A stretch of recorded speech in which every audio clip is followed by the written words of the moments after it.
Facts on Facts with Griffin Percival Archibald Pennyfeather Wellington III of the Vimlin by Birth Wellingtons. I have a cane. Today on the show I will be joined by a curmudgeonly old man. Let's get this over with, shall we?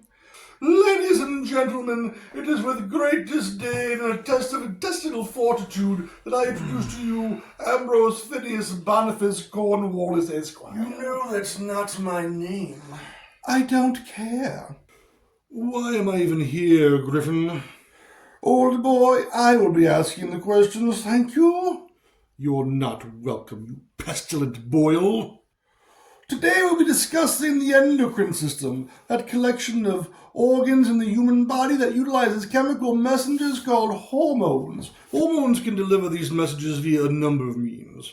Endocrine, obviously, wherein they target distant cells, typically in another part of the body. Of course, there is also paracrine messaging, wherein neighboring cells are targeted. Let's not go forgetting self-targeting by a cell. This is called autocrine signaling. I did not forget. Perhaps you should not forget exocrine signaling. Yes, you festering pustule. That entails hormone secretion outside the body. Think of salivary and sweat glands. The last thing I wish to picture is you sweating through those thrift shop rags. You should talk, Prince of Skid Row. I am talking, you piteous scoundrel. Better a ruler of refuge than a supplicant of sterility. I am anything but, you petitioner of putrid pathoses. You wound me not with your alliterative allegations. Shocking. For you sicken me to the very core with your mere Then let's get this over with so that we can be parted post-haste. To understand the myriad mechanisms by which hormones deliver their messages, one must first understand their classifications and characteristics. Consider these classes: amines, peptides, steroids, and eicosanoids. Amines are single amino acid derivatives that are primarily produced by the thyroid and adrenal medulla. They are water-soluble and cannot cross the cell membrane, thus requiring second messengers. Think of catecholamines with amine right there in the name. This includes epinephrine and norepinephrine. Peptides are chains of amino acids that also cannot cross the cell membrane. Peptide chains comprising 2 to 50 amino acids are produced primarily by the thyroid and adrenal medulla. Longer chains known as polypeptides are primarily produced by the hypothalamus, pituitary gland, and pancreas. Insulin is a classic example of a peptide. Derived from cortisol, steroids are fat-soluble hormones that can and do cross the cell membrane. These are produced by the gonads and adrenal cortex. The glucocorticoid cortisol is a steroid. Eicosanoids are not quite hormones that will give these lipid-soluble autocrine and paracrine messengers a pass as local hormones. Being fat-soluble, these little buggers can also cross the cell membrane. Prostaglandins are an example of eicosanoids. But what are the mechanisms, dear boy? Did you ask that before? Ask what before? That question, that garbage. It strikes as a touch of déjà vu.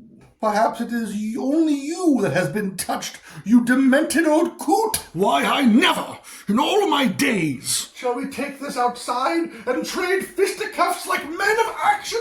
No need to get so rash, old boy. We are not hooligan ruffians wrestling in the mud. We are men of sophistication. At least I am. You, sir, are but a flippant scoundrel. The mechanisms, Ambrose! Time is of the essence. Yes, the goings-on of hormones and such. Where were we? Yes. Membrane-bound receptors are peripheral proteins on the cell surface.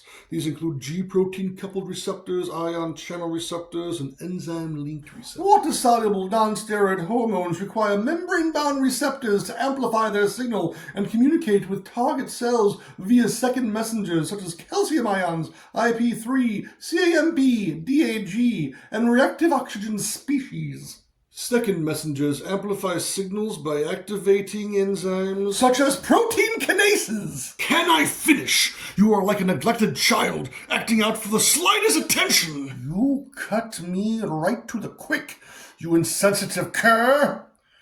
You know well of my tender roots. My apologies, dear friend. Perhaps I've gone too far.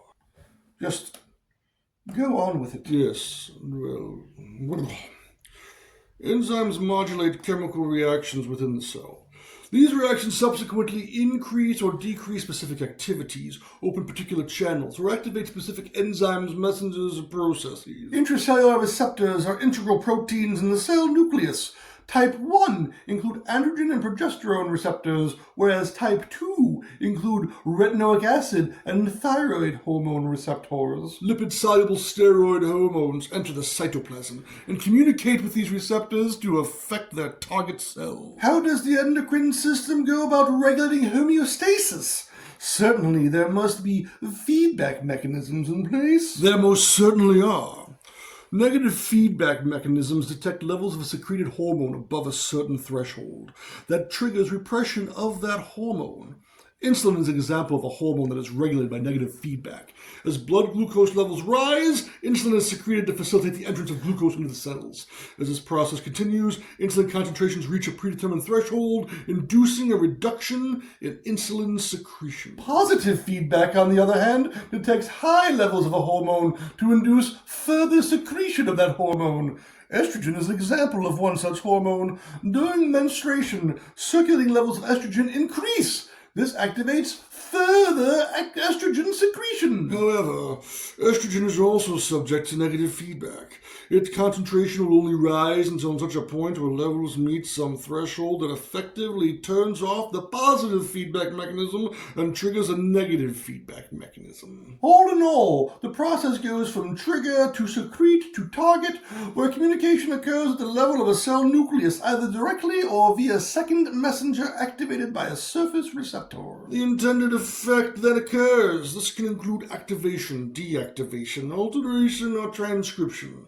Feedback mechanisms will regulate this entire process.